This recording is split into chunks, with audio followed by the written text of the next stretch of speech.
Hey book readers. Okay, we're jumping right back in where we left off from part 1 of the recap of Crescent City House of Earth and Blood. So Bryce and Hunt just have regular roommate interactions and it shows their friendship growing. There's another time where she changes her name in his phone to Bryce is a queen. And then Hunt takes the clothes of Danica's that Bryce had in storage for Victoria to run tests on, just in case anyone had tampered with the ones that they had in evidence from the murders. He also gives her a list of possible demons that could be working with the Crystallis to test for, and he gets a call from Micah to come to his office in 15 minutes alone. So then he starts to worry. So then we get to chapter 54, and if you saw my reel on Instagram, you know how I feel about chapter 54, that chapter 54 in this book is equally as soul-shredding as chapter 54 in A Court of Mist and Fury. Micah's not happy with how things are going with the investigation. He wants to know why they're running Fae tests on old evidence. He is not happy that this is happening and he didn't know about it. He also tells them that he got a call from Sabine, that she was very upset that she's a suspect. He reminds Hunt that the summit is only 2 weeks away, and he tells him Sandriel has offered to trade him for Hunt again, and for Hunt not to give him any reason to reconsider his position of keeping him. So he's pretty much reminding Hunt who's in charge and showing him all the power he has over him. So then he gives him an assignment as punishment for everything that's going on. So then we get Bryce's POV, and she's worried about Hunt. Bryce is worried about Hunt after she hasn't heard from him in hours. She tries to text and call him, but he doesn't reply. Finally, by 11 o'clock at night, she gets so worried, finally she breaks down and calls Rune, which she has never done before. Right when she calls him, Hunt walks in the door, covered in blood that's not his own, and he goes straight into his room, into his scalding shower without saying a word to her. So after an hour, she's like, what's going on? She hears the shower water still running. So finally she goes in and realizes he's sitting in the burning hot water being scalded, that he's just sitting there burning, and it's burning him so hot. It's scalding him, burning his skin. And she says it's just burning and then healing, burning and then healing because of the healing power that he has. He's just inflicting that pain on himself to try to forget. Oh, it's so heart-wrenching. It is so sad. So he's healing, scalding, and immediately she lowers the temperature. She gets in with him. She washes him and dries him off, puts him to bed, and comforts him. She sits in the bed and he falls asleep with his head in her lap while she's playing with his hair. Oh, it is just so, it just gets you in the feels. It is so soul-wrenching. Just what even made her think to write that?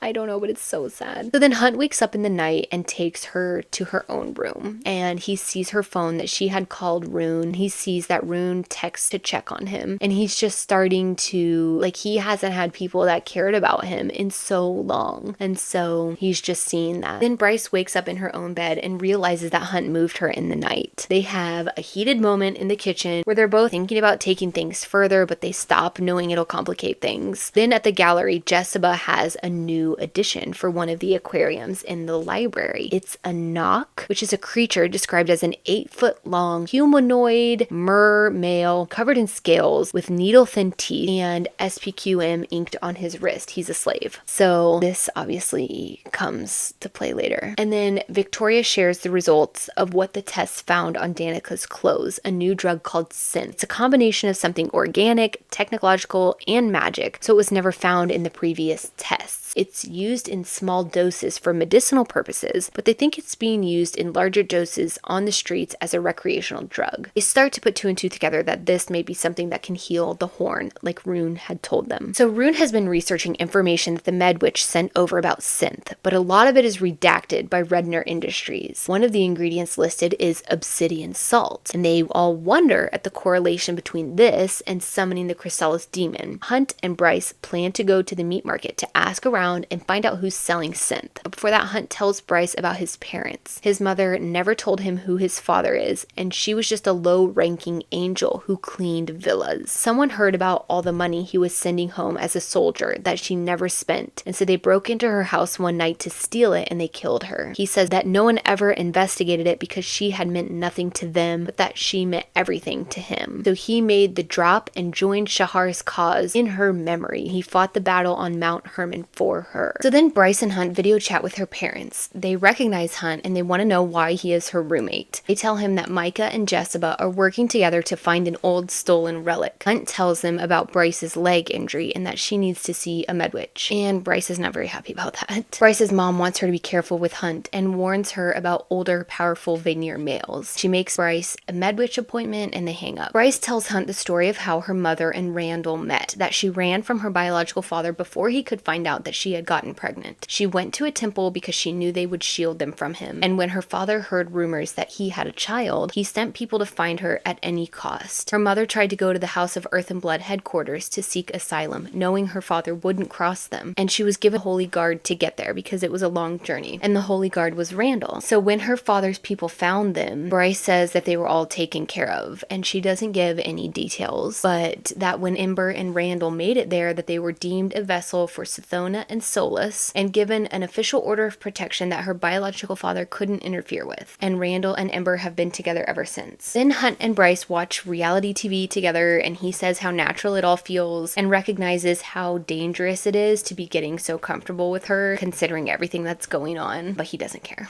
And then Hunt and Bryce go to the meat market to ask around about who's selling synth. While they're there, Hunt buys Bryce a white opal for a good luck charm. It says that the white opal is a good luck charm for joy. And they're told that the Viper Queen would never deal in synth and are sent to ask the Myrrh in the river. Therian tells her it's not happening in the river but on the river, that people are doing deals with the drug on the river. And he tells them that he received intel that Danica was spotted doing a deal on a boat one day before her death. So then Bryce finds out Danica was seen on an ox boat in the middle of the night with a crate of synth on board. She thinks maybe she was confiscating it. Bryce finally talks to Fury and Danica had mentioned synth to her 2 years ago. Fury tells Bryce that Danica didn't want her to know about synth because she was worried she would try to use it because she was known to use all of the drugs. She tells her that synth is synthetic magic to replace real magic, giving humans Vanir powers and strength for an hour and can seriously mess people up. She says it can make them addicted and worse, and for the Vanir, it's even riskier. It's a crazy high with super strength that can turn bad very easily. Then Rune says the Medwitch is trying to make an antidote for synth. She thinks that she can use her healing magic and the Crystallos venom for the antidote because the Crystallos venom negates magic and she can use her healing magic to somehow make it into an antidote. But she needs more venom to keep testing it out. And then Bryce finds a patent from Redner Industries for synth from 10 years ago. So she's just finding all these clues and she's trying to put it all together. She wonders if the synth formula and a shipment of it leaked 2 years ago from Redner, and Danica was sent to track it down, and she realized whoever wanted to steal the synth planned to use it to repair the horn, so she stole the horn before they could, and they killed her for it. That's kind of her current working theory. And then Rune asks if that's what she was doing, why would she be keeping it a secret and not just bust the person behind it? And they don't know, and they still are confused. So then Hunt and Bryce talk about what they know about their case, and Hunt keeps coming back to the horn. He wants to focus on finding the horn, but Bryce is focused on the synth, and she keeps wanting to figure more out about the drug. Then there's a scene where Bryce goes to a bench by the river overlooking the bone quarter, and she has a box of chocolate croissants from a bakery. We find out that day is Danica's birthday, and that the croissants were Danica's favorite, and so each year she comes to this bench with the chocolate croissants to remember Danica and celebrate her birthday. And Bryce is upset because no one else remembered her birthday or reached out to her about it. Then Hunt tells her that Shahar was his person, like Danica was hers, that she brought him out of his grief from his mother dying and showed him his potential, and that he'll always love her for that. Then when Bryce opens the box, someone has written trash in chocolate drizzle, and Hunt knows it was Amelie Ravenscroft, the alpha of a pack of wolves, from an interaction they had earlier. This is something that she was calling her. And so he immediately goes to her because he's not gonna let that stand. He basically just like scares the heck out of her, like, don't ever come near Bryce again or else. Then he comes back to the penthouse and Bryce is terrified for him. She's not afraid of him, but she's afraid for him that he's going to get in trouble. He's just recognizing that she's not like everyone else. She's not afraid of him like other people are. Then Bryce makes an appointment with the Medwitch and says she knows how they can get more venom for their antidote tests. Bryce and Hunt go to the Medwitch to get the venom removed from Bryce Bryce's injury so they can use it to help with the antidote. The med witch says it will hurt and that local anesthesia won't help. Hunt tries to distract her, talking about how he was there the night of the attack and in the interrogation room. It's a very painful experience, but he comforts her and then he kisses her. And it says, which I thought was very interesting, it says, in like a clue that we didn't know was a clue, when he kisses her, quote, "A star bloomed inside her at that kiss. A long, slumbering light began to fill her chest and her veins." It's just so funny on the reread. You're like,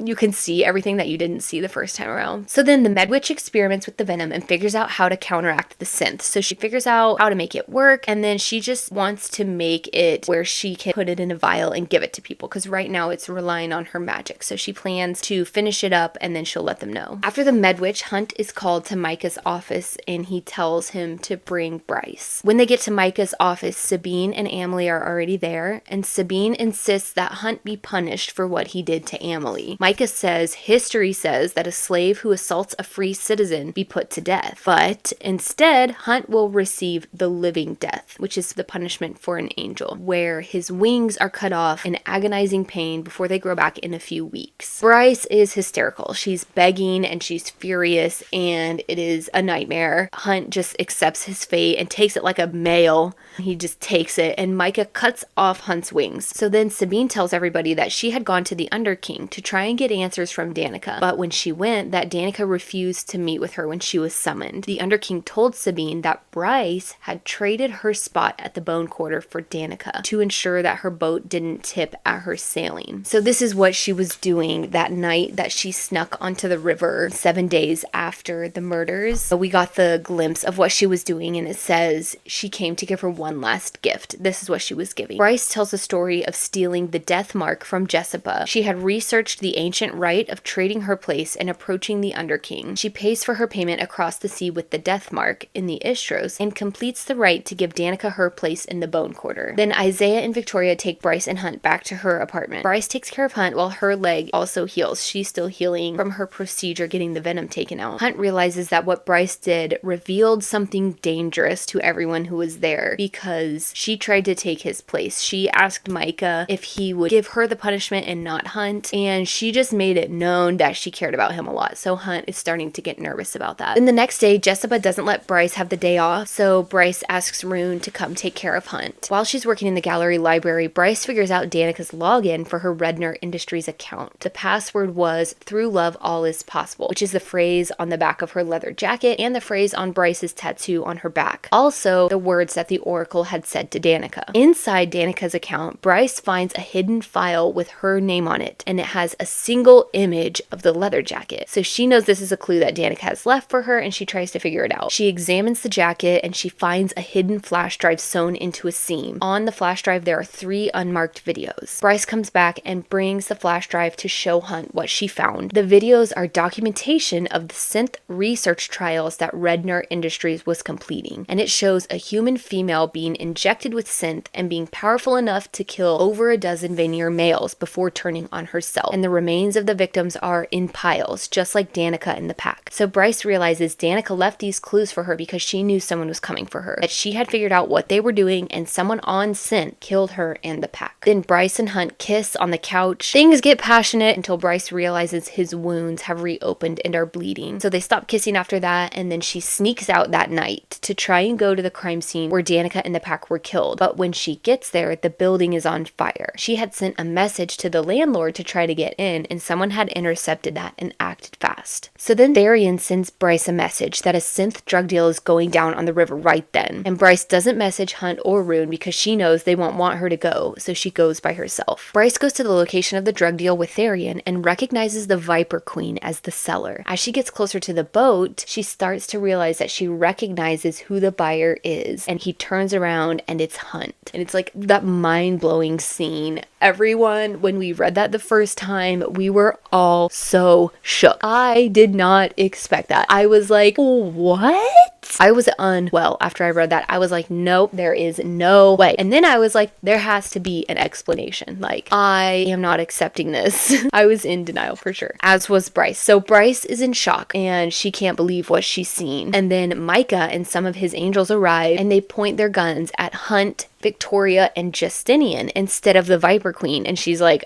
what is happening? The Viper Queen had set them up. She knew that she would be owed a favor by Micah if she turned in whoever was interested in synth. So Micah says that Hunt and his friends were trying to buy the synth so that they could have their power boosted to continue their rebellion, to get back at their masters and continue the rebellion that they had started. Hunt says that it was true until he saw the videos of the trials that night from Bryce. He says after he saw the videos, he tried to call it all off, but Victoria and Justinian insisted that the deal go down that night. He insists he only came to try and stop it. Then Micah and Hunt tell her that Danica was the one who leaked synth onto the streets and that she herself was addicted to it, and she was the one who killed her own pack and herself, that she took too much that night and couldn't control herself, and that's why there's no audio of the killer on the footage, because there wasn't anyone else there. It was Danica only. And Bryce is in a complete state of shock of everything that's happening, of seeing Hunt betraying her and of hearing that Danica did this. She is refusing to believe them. Then Micah says the formula of synth has enough black salt that when it's used in high doses, the salt has a sentience, a will of its own, and it acts to summon the Crystallos. He's basically saying when people use synth, they get high on synth, Crystallos are summoned by the black salt in the drug on its own. And the Crystallos demons have been spotted around the city because synth is now on the streets and it's being used by people. So that's his explanation for everything. So then Micah shackles Hunt and his friends with the Gorgon stone manacles that negate his magic and his powers. And randomly Fury shows up and takes Bryce away, and she threatens Micah that if he ever approaches Bryce again, that she will pay him a visit. I find this very interesting for how little we know about Fury. She's like a big deal enough to be able to threaten Micah. I still am like, what the heck? Like, we need more information about Fury. But anyway, Hunt continues to try to apologize, and he keeps yelling at her while she's leaving. He keeps yelling for her, and he yells her name into the darkness as she leaves. Rune is already at her apartment when they get back because Fury had messaged him. Fury brings her back. Bryce cannot come to terms with everything. She's in denial that any of it is true, and she thinks if it is, then that means Danica is living on in shame, suffering in the bone quarter because of her, because she traded her place, when if it was true that she did this, she probably would have been turned over in the river and deemed not worthy. But she doesn't want to think about that. And she doesn't believe anything Hunt said on the boat about pulling out of the deal. She's like, no, he was just trying to get back from being a slave and he was lying. So she thinks he was just distracting her from the truth by kissing her after she found the footage. She hears Fury tell Rune the punishments that Micah gave to the three of them. That Micah crucified Justinian and he's still alive, and he's been hung in the lobby of the Comitium, still bleeding out, and that he ripped Victoria from her body because she's a wraith who can move bodies. He ripped her essence out of the body and put her into a glass box and placed it on the ground below Justinian's crucifix so that she has to see his torture and his blood is on her box, then with the plans of dumping her box into the Melano Trench, which is the very bottom of their sea floor, so that she is left there in isolation and darkness to go insane. So, and then Fury says Micah has a worse punishment for Hunt, but she doesn't say what. And we're like,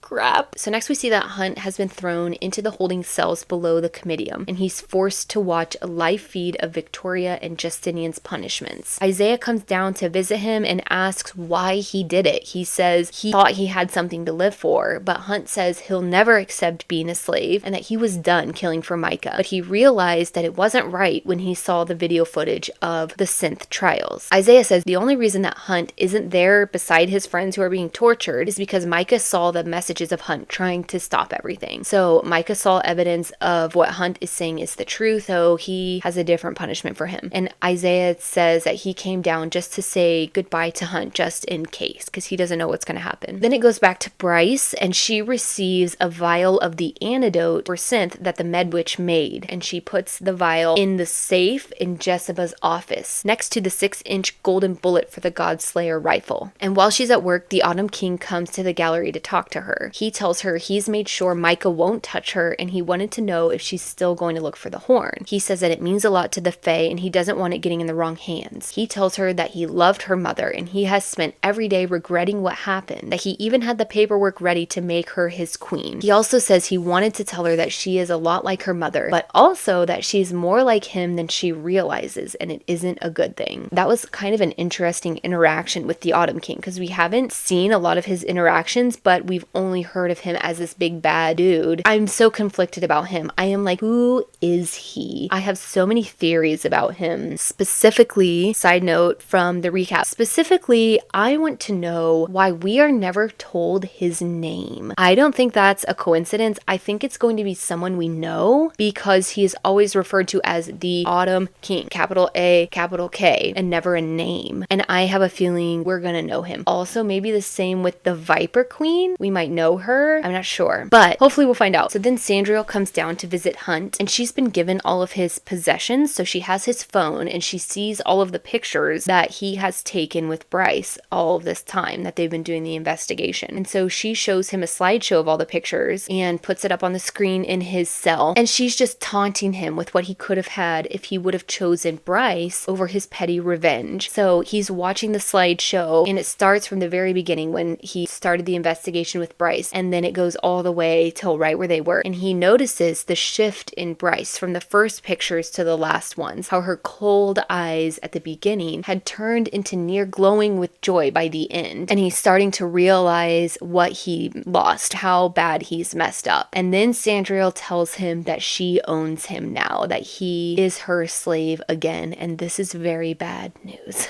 Because we know she was not a good owner to him, and he is not looking forward to that. So then Bryce meets Rune at a bar and thanks him for looking out for her, and she tells him about the Autumn King's visit. He asks why she has pushed him away all this time, and she says maybe they can start over. After that, Fury is at Bryce's apartment when she gets back to tell her that Hunt was given away to Sandriel. Fury makes her promise not to do anything stupid and tells her that Hunt's punishment is that now he's been given back to Sandriel. That Micah knew that would be the worst possible punishment for him. And in this interaction, Bryce finds out that Fury and Juniper are more than just friends, and she had no idea. All of a sudden, Bryce's anger kind of shifts from being mad at Hunt to being mad for Hunt. She realizes she doesn't want to lose any more friends, and that no matter what he's done, he doesn't deserve this. She is so stubborn and determined. As soon as she realized that, she was going to take action. So then we get the scene where Hunt is being led through the lobby to be taken with Sandriel. He's taken out of the cell, and he's going with Sandriel to the summit meetings. And they walk him through the lobby so that he has to see Justinian's rotting body, and that all of the other angels will be watching him go. All of a sudden, Bryce comes running in and yelling at them to wait, and she tries to buy Hunt from Sandriel with 97 million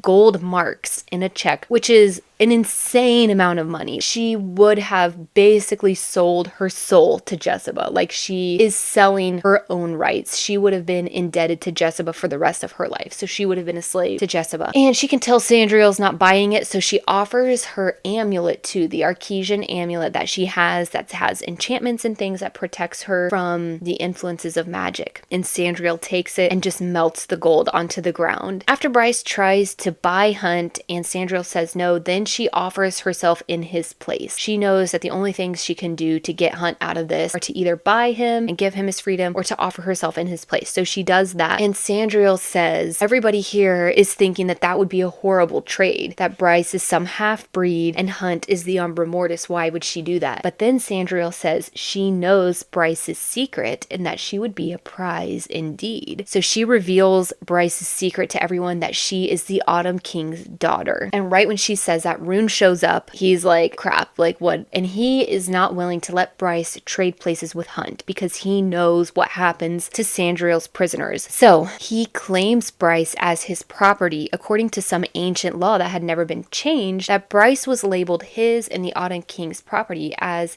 her brother until she was married. So he claims her and she isn't allowed to make her own choices. And Bryce yells for Hunt and tells him she will find a way. And then Hunt is feeling so many things about what's going on, but he knows she will never stop fighting for him and that she would never give up hope. So he went in for the kill, trying to stop her from coming after him anymore. As he's passing her, he tells her he owes her nothing and she owes him nothing and never come looking for him again. Bryce tells Rune she'll never forgive him for for this. And Rune says he won't apologize for protecting her. Then the chapter ends where Bryce is standing looking over the Istros, and all of a sudden she's attacked by a Crystallos demon into the waters of the river. It attacks her and pushes her under the water, and they're kind of fighting under the water, and she's getting pulled down when all of a sudden she's rescued from the Crystallos by Declan, who's there with Rune and Tristan. So they had followed her and they were watching over her even though she didn't know. And then Declan heals her with Fey healing magic that she didn't know he had. And Tristan is confused why the demon attacked her, and he doesn't think it's a coincidence. He's like, what is going on here? Seems like a pretty smart dude. Then she's back in her apartment and her thoughts keep cycling over and over and over about everything because she's trying to figure it out because things just don't seem right. She just keeps going over and over things because she is not sold on what they are selling her is the truth. So then there's a scene where she goes to the mirror and she checks on her tattoo, and she's relieved to see that it's unmarred from the attack, and she is processing the fact that the tattoo is the same words on the jacket where she left the clue in the hidden file with the picture of the jacket, and she's just processing if they have anything to do with each other. And the chapter ends with her just thinking about that. So then it shifts to the summit meetings. Hunt is at the summit and he's providing commentary on everything happening so far. So the summit is being held in the heart of the desert, about a 5-hour drive from Crescent City. And they say it's an hour flight for an angel or a 30-minute helicopter ride. Then he introduces all of the leaders who are arriving. First is Jessica for the House of Flame and Shadow. The Prime of the Wolves is there. The Autumn King, the River Queen's daughter is there with Therian. Micah and Sandriel come in together, and then Queen Hypaxia comes. And then he sees that Queen Hypaxia is the Med Witch that they had been working with in Crescent City, and they didn't know, and he wonders if Rune knew. So they all come in and they sit around a table in the middle of a circle with 7 layers of tables going outward, each member by rank sitting around the layers. And then the Asteri are presented on vid screens around the room, and everyone bows down to them on the screens, and they are given a message from the Asteri. And Rune reveals his secret to Hunt, that he has the ability to speak in his mind, and Hunt is surprised that he trusts him with his secret. Rune says he knows that Hunt would have done anything to prevent Bryce from trading places with him, and so he trusts him. And Rune tells him he didn't know either that the Med Witch they were working with was Queen Hypaxia. So then we get the message from the Asteri, and they all speak as one. All 6 of them are saying the same words at the same time. They're described as telepaths in their own regard. They formally recognize Hypaxia as Queen of the Valbaran Witches. They formally recognize Hypaxia as Queen of the Valbaran Witches, and Micah opens up the summit. Then back in Crescent City, Bryce is watching news coverage of the summit to see Hunt. She sees his wings have regrown, and she says that she didn't believe the last words he yelled at her, that he was just trying to get her to stop and that she would have done the same thing. She's continuously researching the laws to see if there's anything else that can be done for him, but so far she hasn't found anything. She gets a letter, and Isaiah had mailed her the white opal that Hunt had given her at the meat market, because on the boat the night where she saw Hunt at the drug deal, she had thrown it at him and lost it, and Isaiah had picked it up and returned it to her saying she might want it. And he also tells her that Hunt is sorry. Then Bryce tells Lahaba that it's time for things to get back to normal. Rune is bored at the summit. He was shocked to see that Queen Hypaxia was the Med Witch he'd been working with, and when he asked her why she hadn't told him, she said because he didn't ask. Then he asked why she was working in the city, and she said that her sources told her there was evil stirring in the city, and she came to see for herself. She says she suspects what the Autumn King wants from her and Rune, but that she doesn't plan on making any life changes for now. So she's basically saying she's not going to agree to an arranged marriage with Rune. Then during the summit, Sandriel tells everyone Micah has been called away, and she proceeds with everything that they need to do for the meeting. Rune says only a member of the Asteri could call him away, so he is off on some project. Then there's a scene where Hypaxia stands with Therian against the Imperial's calls to build a canal in the ocean because of the detriment to the planet. So we're starting to see who is on our side more and who is on the Asteri side, and it's kind of drawing lines here. And Rune watches all of this and these debates, and he feels like none of it matters anyway because Micah and Sandriel will get whatever they want in the end, and that nothing ever changes. So during the whole thing, Hunt has been strengthening his wings, but he knows he can't fly yet. He listens to every argument, and he is hoping that it'll take as long as possible to delay his return to Pangera because he hasn't forgotten the things that happened to him there. Then it goes back to Bryce at the gallery, and she's spending all her time looking through law books for a loophole for Hunt. And all of a sudden, she hears footsteps in the gallery above her, and Micah walks into the library. library. This was a very unexpected moment in the book also. We were in shock. Bryce was in shock. Everyone was in shock. So she's in shock that he's there. She's panicking because he's seeing all these books that she knows they're contraband and she wants to protect them. She asks what he's looking for and he says he's looking for her. Then it goes back to Hunt at the summit. Everyone's basically checked out and they all know it's a farce, that they're just going through the motions for nothing. A lot of people have left and everyone's just kind of going through the motions when he hears Jessica's phone go off. Jessica interrupts to ask Declan to put her screen on the vid screen so everyone can see the feed. And when it pulls up, it's a live feed of Bryce in the library under the gallery and Micah is sitting behind her. And everyone is like, what the heck is happening? So it's basically like a screen share. Her screen is on the screen for everybody to see and they see that a message comes in from Bryce and it's just one word and it says help. So we get the narration from what is happening to Bryce through the eyes of everyone at the summit watching on the screens. So Micah talks to her about the books surrounding them. He asks if she even knows what the books are. He tells her that they are the books from the Great Library of Parthos. Bryce tells him Parthos is a bedtime story for humans, like it's just a myth. And we don't know if she actually believes that or if she's just saving face and playing along to try to not get in trouble, but Micah says it was at Parthos where a doomed human army made its final stand against the Vanir in the first wars, that 100,000 humans sacrificed themselves to buy time for the priestesses to save their most vital books on a boat. Micah says he's very curious to know how those books ended up here with Jessica. He tells her that he has suspected that the remains of the Parthos library were housed here, but now after seeing just a few of the titles, he knows it to be true. Then at the meeting, Jessica begs people to send the ox quickly to save the books, and Hunt is ticked that she's worried about the books and not about Bryce. But Sandriel orders everyone down, saying whatever Micah does to Bryce is going to be mild compared to what the Asteri are going to do to Jessica for harboring the books. So basically, Sandriel's like, let's just sit back and watch what happens. Bryce tells Micah, she's like, I only work here, and I don't know what any of this is. And he tells her to sit down and talk to him about giving him Luna's horn. We're like, what is going on? So Bryce knows this isn't going to end well, but she's hoping that everyone is watching so that it won't be in vain. Micah says he realized what Danica did with the horn the day that Sandriel melted Bryce's Archesian amulet, because within the hour, the Crystallis demon went straight to her. He says Danica knew Bryce would always wear the amulet and be protected. Micah says Bryce doesn't have the horn, but she is the horn. She became its bearer the night Danica had ground it into a fine powder, mixed it into witch ink, and tattooed it onto her back. Micah tells her that the language of the tattoo is one beyond this world, that it's the language of universes, and it spells out a direct command to activate the horn through a blast of raw power upon the tattoo itself, just as it once did for the Starborn Prince. Micah believes her bloodline, because she is the daughter of the Autumn King, and the synth will combine when he uses his power on her to fill the tattoo, to fill Bryce with power, in essence blowing the horn. Like it used to be used by blowing the horn, and now it is used by filling up Bryce with power. That's Micah's theory. That's what he wants to try. He admits that he murdered Danica and the Pack of Devils and that he enjoyed doing it. So everyone at the summit is watching this happen. He admits to murdering her because she hid the horn before he could use it and help his people. He blackmailed her to steal the horn for him, but she figured out what he was doing and stole it and hid it before he even knew. He's been summoning the Crystallis demons for the past 2 years, trying to find the horn, but not having any luck. So he started to get desperate, and he realized that Bryce was the key, that given the proper motivation, nothing would stop her from finding it. And he admits that he injected all of the victims with synth and they killed themselves, and that he did this to lead Hunt and Bryce's investigation and motivate them to find the horn. So with the horn, he plans to open a portal to another world that will kneel to his power so that he can assemble an army to demolish the human rebellion for good, and so that he can stand out amongst the Asteri so they might make him one of them. Bryce is leading him to a full confession where everyone can hear. And while they're talking, he injects Bryce with synth, planning that it will target and fix whatever is broken in the horn embedded in her skin, and then he'll use his power to see if he can open a portal. She asks if he's trying to open a portal to hell, and he says no, the people there wouldn't bow down to him, but that there are other places that will. Then she grabs a book off of a shelf, and when she opens it, it produces a golden lighted bubble that protects her. But Micah has no patience for this, and he immediately goes to Syrinx to put him in the Nox tank. And then when he does that, Bryce drops the book and her protective shield, and she can hear Syrinx thrashing in the water, and she knows he can't swim. Micah blasts his power into her back, into the horn, and it says that the air in the room blasted outward and that glass shattered upstairs, but then nothing happened. There was no portal or no change. And Bryce realizes he doesn't need her alive to use the horn, and she says he'll carve it off of her to use it. So as she's trying to get away from him, she begs another book off the shelf to come to her, and it does, and it opens, shooting a green light at Micah, blasting him into the bathroom that Lahaba had left open. Then Lahaba opens another book. The power of that book closes the door and seals him into the bathroom. So then it goes back to the summit, and Hunt is dying watching all of this. He's fighting against Sandriel's power, begging someone to help Bryce. Sandriel says she can't intervene in Micah's territory. Never mind the fact that they're all 30 minutes away by helicopter, if not longer. And then they see Bryce jump into the tank to save Syrinx. Flynn says this is Bryce's ordeal, which is part of coming into her power. So Bryce jumps in, she saves Syrinx from the water, and right as she gets Syrinx out, the knock pulls her back down into the tank. And when he does, she smashes her head into the side of the tank and the glass cracks. She fights the knock, she makes it out of the water before it can get to her. She gives Syrinx chest compressions while the synth tries to heal the injuries from the knock. But this is all chaos and it's very high pressure. Everyone is thinking, just get out of the library, get away from Micah, but Bryce is caring more about Syrinx and saving him. While she's doing all of this, Lahaba realizes that they aren't all going to make it. Bryce and Syrinx get up the stairs, and Bryce realizes Lahaba isn't behind her, and Lahaba begs Bryce to let her buy them time. And Bryce tells her that she is a free person now, that she had traded Jessica for Lahaba's freedom, and she bought her, and now she's free. Lahaba says that she knew because she peeked in her drawer, and she wants the world to know that her first act of freedom was to help her friends. So Bryce tells her that she loves her, and she makes it out of the library. And she doesn't know what's happening, but it goes back to the summit where Hunt and everyone are watching the video of what's happening. So Lahaba uses the power that she has to strike the tank where it had cracked when Bryce was thrown against it. And everyone in the room that is part of the House of Sky and Breath salute Lahaba as she sacrifices herself to save her friends by shattering the 100,000 gallon tank just as Micah escapes from the bathroom. Bryce hears the tank explode, and she knows what Lahaba has done. She knows that immediately Lahaba would have been killed because the water would have put out her fire, because she's a fire sprite. But it says she escaped the library. She goes to the front door, and you think she's going to leave, but she doesn't leave. She opens it, and it says the minutes that Lahaba bought for her were not for her to escape, but for something else. So she goes to the front door and opens it, but she doesn't go out. She turns around, makes her way up into Jessica's office, and takes the disassembled pieces of the Godslayer rifle down and sets them on the desk. Then she opens the safe and drinks a vial, pulls out the golden bullet, and assembles the gun as Micah is walking up the stairs of the library. She uses the magic that the synth is giving her to summon the gun pieces as she's walking, and she assembles it as she's running, setting up her shot. She has the bullet between her teeth, and she is doing all of these things at once as Micah is coming for her. So she summons the final piece and assembles it without looking while running toward her target. Hunt says he has never seen anything like it, that she was Randall Salago's daughter and that he had trained her well. She stops before the shattered office window. She rises to her knees. She braces the rifle on her shoulder, and then Hunt says he knows that the 2 seconds it took Bryce to line up her shot, the 2 seconds for her to loose a steadying breath, those were Lahaba's, and that her life had bought those seconds for her friend, not for a chance to run, but for 2 extra seconds that she needed to kill an archangel. But then Micah explodes out of the iron door of the library and turns to the open front door, to the trap that Bryce had set for him. So Bryce had opened the front door knowing he would look there, thinking she had escaped, and not giving him a chance to look up. He didn't even have time to glance in her direction before her finger curls on the trigger and she shoots him straight through the head. Everyone at the summit is in complete shock. They say when an archangel is killed, that time warps and slows down, and that everything is like in slow motion. And they watch as Bryce jumps from the office window with Danica's sword in her hands, and she cuts Micah into pieces. She is like, he is not healing from this. And Hunt sees that she hasn't been taken by the synth yet. Hunt keeps expecting to see that she's starting to lose it from the synth, that the synth is going to make her go crazy and she's going to start ripping herself into shreds at any moment. But he notices that she isn't, and Hypaxia says the antidote is working and that she had sent the antidote to Bryce just in case. So then Bryce pours a gallon of gasoline on all of Micah's body parts that she has chopped up with Danica's sword, and she lights them on fire, and they all watch as he turns to ashes.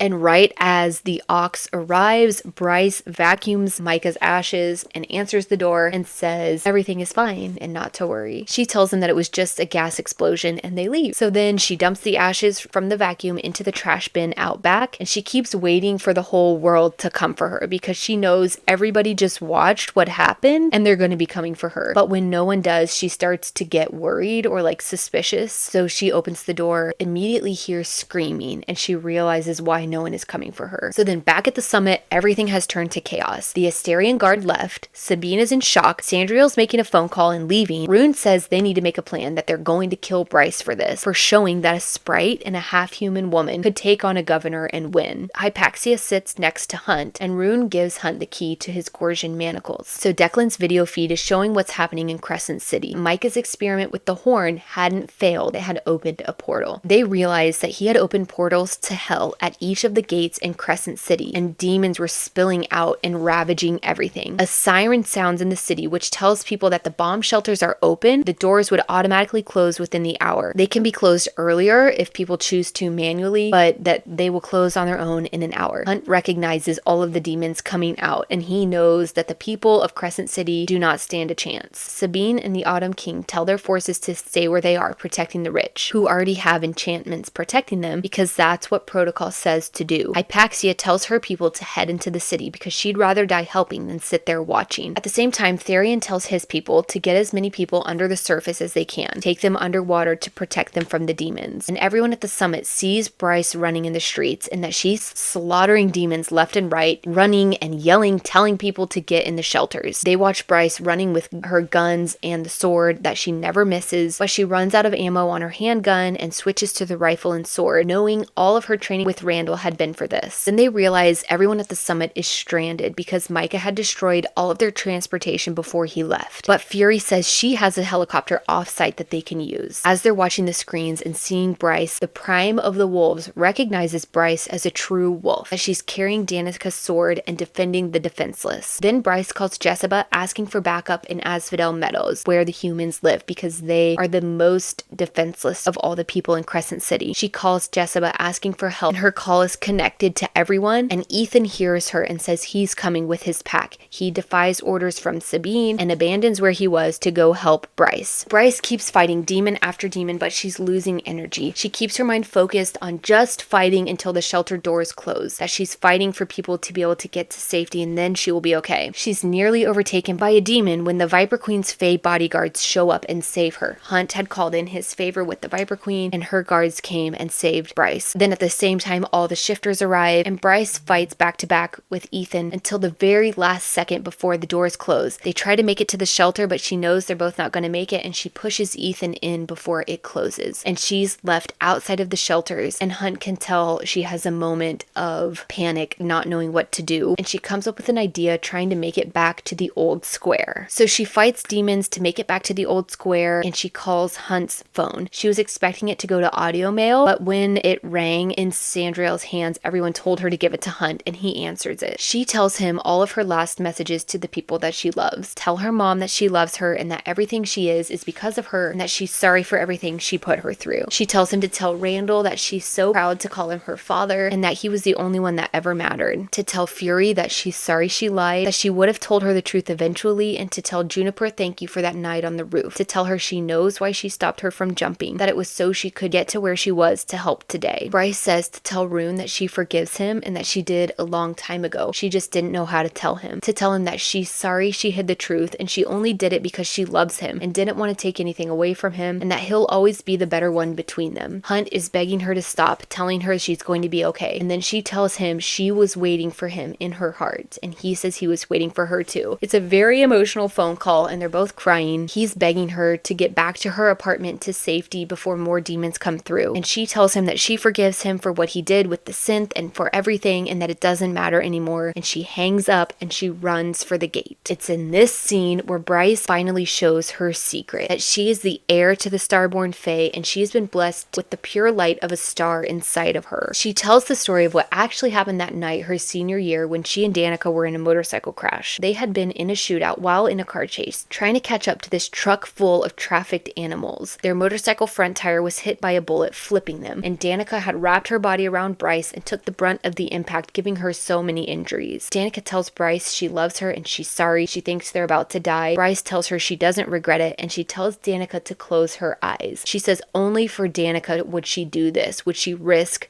revealing her secret. Bryce exploded, white, blinding light coming from her, unleashing from that secret place in her heart into the eyes of the shifter, who had a gun on them. He screams, claws at his face. She moved quickly, took his gun, shot him in the heart. Then she continued to burn bright as she took all of them down. When they were all dead, she spooled the light back into herself, smothered it and the secret that she and her parents had kept for so long, or the secret they had kept from her father, the Asteri, from all of Midgard. She had kept it as a secret with her parents because she didn't want to take away Rune's title from him, knowing how much it meant to him, and she didn't care about it. She had no interest in the throne. So while she's standing at the gates, she summons the burning core of the star inside of her, hoping her plan will work. She was starborn, and the horn was within her, repaired and filled with her light because of the synth. She knows that the gate is made of quartz and is a conduit, like a prism, that it can take light and power and refract them, and she wills the gate to close and throws her starlight into the gate's clear stone. The book says that Bryce possesses the light of a star, of such hasn't been witnessed since the first wars. She uses her power and the horn to close the portal at the heart gate. The demons around her stay away, recognizing the starborn power and fearing it, and the Autumn King is furious. He calls Bryce's mother in the middle of all of this, furious that she kept this secret from him. Ember says she's been waiting for this call for 25 years. She says that Bryce had wanted to meet him when she was 13 to see if he could be trusted with the truth, but after seeing Rune, she didn't want to take that away from him, that she loved Rune that much more than she hated the Autumn King. Queen Hypaxia begins to use her magic to dissolve the halo from Hunt's brow. All these insane things happening at one time. They realize Sandriel has told the Asteri all she has witnessed from Bryce, and Hunt knows they will kill her because they won't let that kind of power endanger their sovereignty. He knows Danica inked the horn on Bryce because only the Starborn line can use the horn. So Danica made object and wielder into one. Bryce can open any portal to any world or any realm if she wants to, making her a very powerful person. So Hunt feels his halo dissolve as Hypaxia's magic completes its removal. Hypaxia knows what is about to happen. So freed from the spells of the halo that had weakened his power, Hunt immediately strikes Sandriel, only giving her a moment to summon a gale force wind. Debris starts falling everywhere, and when the dust settles, Hunt was left standing with her head dangling from his hand. He had ripped it from her body with his bare hands and had flayed her from the inside out with his lightning. All of the angels in the room kneel and bow down to him, knowing no one on their planet can wield such power. 2 governors were dead in one day by the hands of Bryce and Hunt. Hunt tells Fury to bring her helicopter despite the Asteri's order. Rune, Therian, and Amelie say they will join, along with all of the angels who are there. Hunt easily slips back into the role of commander, telling them what to do when they arrive at Crescent City.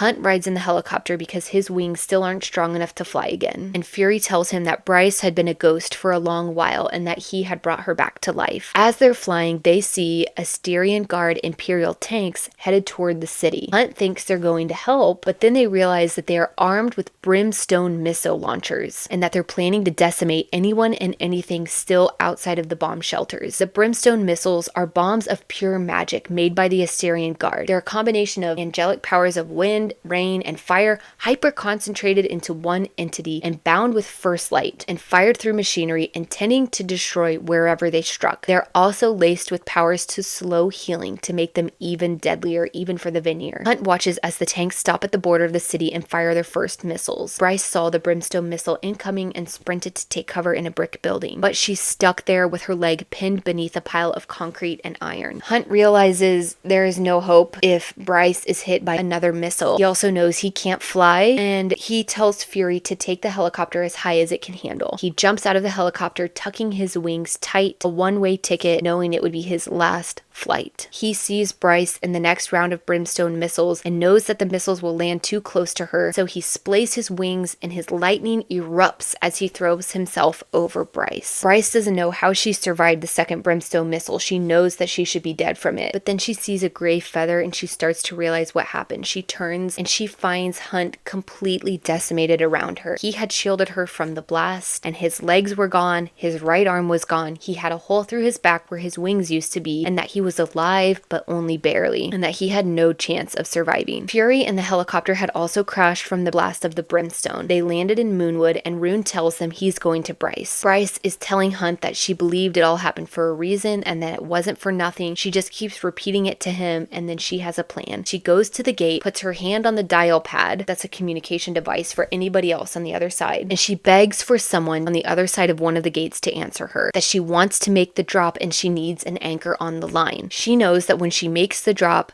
she'll produce first light, and she thinks that the first light she produces will make the demons run away and will heal everyone and everything it touches. But she needs an anchor, but no one answers. She goes back to Hunt, his breathing slowing. She knows he's about to die. She knows there's nothing she can do. She tells him it's going to be okay. They're going to go home together and have their afterward like he promised her. She tells him that she loves him and she knows he's about to die. But then suddenly she hears a voice from the gate saying, "Light it up, Bryce." And the onyx stone of the bone quarter is lighting up at the gate, telling that someone is on the other end of the gate, and it is Danica talking through to Bryce. Bryce makes the drop with Danica on the other line in the bone quarter as her anchor. But back at the summit meeting, Jessica says it's not possible. A dead soul can't serve as an anchor, and that Bryce is making the drop solo, untethered, with no way back to life. Sabine says the Underking had said Danica had a small kernel of energy left, a bit of self that had remained, that was living in the bone quarter, which is how this is possible. Everyone at the summit watches as Bryce makes the drop, their screens charting her power level that she's dropping into. She starts to pass where they're expecting her to stop, and she's picking up speed instead of slowing down. They've realized that the gates are giving her power, that the power of everyone who has ever touched the dial pad and paid with a blip of their magic, the power of all of those people is being given to Bryce. Millions and millions of tiny drops of power being given to Bryce. Then the first light created from her drop explodes through all of the gates and runs through the city, healing everything in its wake. It says that crumbled buildings from the brimstone missiles are put back together. The wounded are healed. The demons begin fleeing back into the portals to return to hell, to not be stuck in Midgard, and they're fleeing the light. Bryce continues falling into power. It says she passes Rune's power level and stops 1 decimal point higher in power than the Autumn King. Then her mortal body at the gates slumps over and dies. All of the portals to hell close, but the Autumn King says she will never be able to make the ascent because she doesn't have an anchor back to life. Then it goes to Bryce at the end of the drop with Danica. Danica tells her she's not alive, that she is just the spark that is left of her in the bone quarter, that Connor and the pack are fighting off the Reapers to give her a chance to get to the gate to help Bryce, but that she doesn't have much time. She tells her not to give up, to keep fighting, that what she has with Hunt is worth fighting for, and that she'll always be with Bryce even if she's not beside her. Bryce says it's too hard, that life has been too hard without her, and she wants to stay here with her. Danica says she can't stay, she doesn't have much time, and she tells her that her first light healed Hunt and that he is there waiting for her, and she has to try to make the ascent. The Autumn King says in all of his research across the centuries, anyone who has ever tried to surpass their intended power levels can never make it back to life, nonetheless that she doesn't have an anchor. After Bryce's mortal body died, when she reached the bottom, the 6-minute countdown started, and they say if she doesn't make the ascent before the 6 minutes, that her body will die from lack of oxygen. She has to complete the search before she can make the ascent, and the search is facing whatever is in her soul before she can make that jump. And the timer counts all the way down to 3/100 of a second before it stops and she begins the ascent. Bryce knows she only has one shot. Danica gives her last spark of energy to help Bryce make that jump, that last bit of her dissolving into nothing. Bryce knows she made the drop alone, but that she's never alone with Danica in her heart and Hunt beside her, and she knows she only has one shot to make the jump. So then it goes back up to Crescent City, and Hunt makes it to Bryce's dead body and begins chest compressions, coursing his lightning through her body, trying to restart her heart. He was completely healed by her first light, and he comes to try to save her. He tells her, come say she loves him to his face. He says that he heard her whisper it to him when he was unconscious,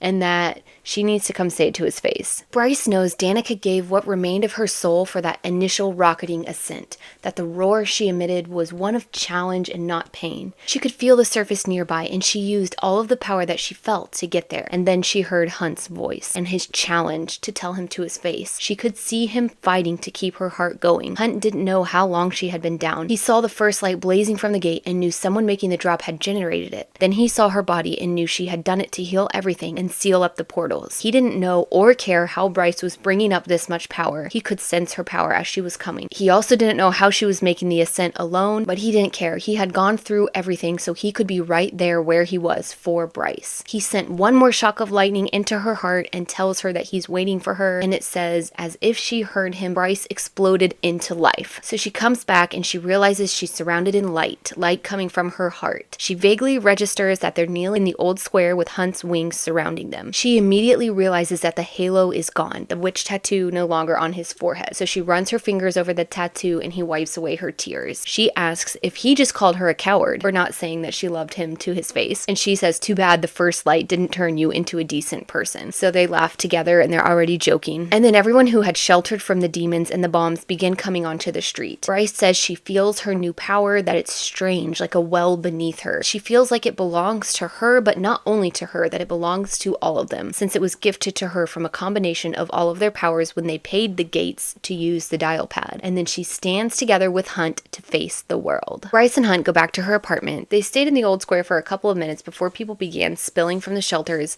and finding the remains of their loved ones who hadn't made it. Bryce's first light had healed everything, people, buildings, the world itself, but it couldn't bring back the dead. People are mourning their loved ones who were lost, so they go back to their apartment. He tells her he killed Sandriel. She tells him she killed Micah. He says he knows because he was watching, and they notice that she has a white 8-pointed star scarred on her chest. And then they kiss, and they're getting passionate when they're interrupted by a call from her mom. So Bryce answers. Her mom tells her that the Autumn King had Declan call and tell her everything that had happened. She tells Bryce they also just ran a news story about who her father is and how much power she has, so her life is about to change. At the same time, Hunt calls Isaiah and he asks him to come to the comitium to help him since he's in charge now. Hunt fears they won't let him live for what he did to Sandriel, especially since he still has the slave tattoo on his wrist. Bryce answers a call from an unknown number, and it's Rigulus, the bright hand of the Asteri. Rigulus says they saw what she did and they extend their gratitude, and they've granted her a favor to show it. They gave Hunt his freedom, and the SPQM tattoo now has a C inked over it to show that he is not owned by the Republic anymore. He says it's a reminder to them that the Asteri wish for them to remain in their city and live out their days in peace and contentment, but to not use the horn ever again, to never tell anyone about Micah and Sandriel, and he mentions her mother, a specific threat that he knows where to strike her if she disobeys. He says Micah and Sandriel got what they deserved and that Sandriel had told them the city was evacuated, otherwise they wouldn't have sent the brimstone missiles. She knows he's lying and that Sandriel is a conveniently dead scapegoat. Then Fury, Rune, and Tristan are there when they leave her apartment. Fury just quickly hugs her, tells her Juniper is okay, then she leaves. Rune talks to her about the fact that she believed he cared more about the Starborn stuff than her. He tells her he doesn't care about any of it and he would rather just be her brother. He also tells her to be on guard because the Autumn King will be wanting to talk to her. Bryce tells him that Hunt mentioned he has mind reading powers, and he clarifies it's not mind reading powers, it's just mind talking, and that the Autumn King doesn't know and he doesn't want him to. So then Bryce and Hunt work through the night down at the comitium. They went down there to help Isaiah, who's now in charge, until another archangel is assigned to them. They helped him reorganize leadership, they set up sailings for the dead, and they're waiting to see who the Asteri will send to rule over them, which new archangel they will send. Therian tells her that she has the full support and resources of the River Queen should she need them, and she tells Juniper she wants to dance again, and then she deletes the old text messages from Danica and Connor, ready to release them and heal. And right at the end, it says, for a split second, the mist covering the bone quarter clears, and it reveals a grassy shore with rolling hills beyond, and she sees 6 nearly invisible figures there smiling at her, and she sees Connor waving. She recognizes it as a gift from the Underking for saving the city. Then the mist closed again, and Bryce keeps smiling all the way back to her apartment and back to Hunt. And that is the end. Then we get a quick epilogue, and it says that a white cat with blue opal eyes sits on a bench in the Oracle's park, licking his front paw. Jessica is there beside him. It's Adis, Prince of the Chasm of Hell. Jessica asks him why he didn't tell her about Bryce. He says he didn't trust anyone, even her. She says she thought Thea's light was forever extinguished. He says he did too. That he thought they'd made sure she and her power died on that last battlefield under Prince Pelias's blade, but Bryce bears her light. Jessica asks if he can tell the difference between Bryce's starlight and her brother's. He says he'll never forget the exact shine and hue of Thea's light, that it's still a song in his blood. Jessica asks about Hunt, and Ada says any demons who had returned to hell after entering Midgard through a portal were now being punished by one of his brothers. Adis says Hunt's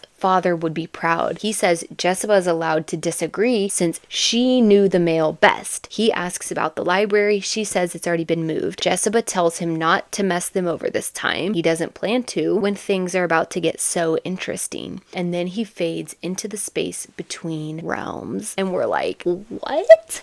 Who is his father? Hunt's father? How does Jessica know him? Who is Jessica? And what is going on with her? Like, there were so many things in that, and even things that still aren't answered to us after book 2. So that is the end of book 1. It ends with Bryce revealing her secret to everyone. Now everyone knows she is Starborn. She is the Autumn King's daughter, and the Asteri now have their eye on her. They're going to be monitoring her and Hunt with what they're choosing to do. Hunt isn't a slave anymore, and he doesn't have the witch's tattoo on his brow inhibiting his power. So it's left with, what are they going to do with their newfound power, and what are they going to do with each other, and what is going to happen next. What a good book. The last 200 pages like shredded my heart. So that's the recap of Crescent City, House of Earth and Blood. Be sure to come back and check out the recap for book 2, House of Sky and Breath, coming soon before House of Flame and Shadow is released. Subscribe if you want to talk more books, because we all know books make life better.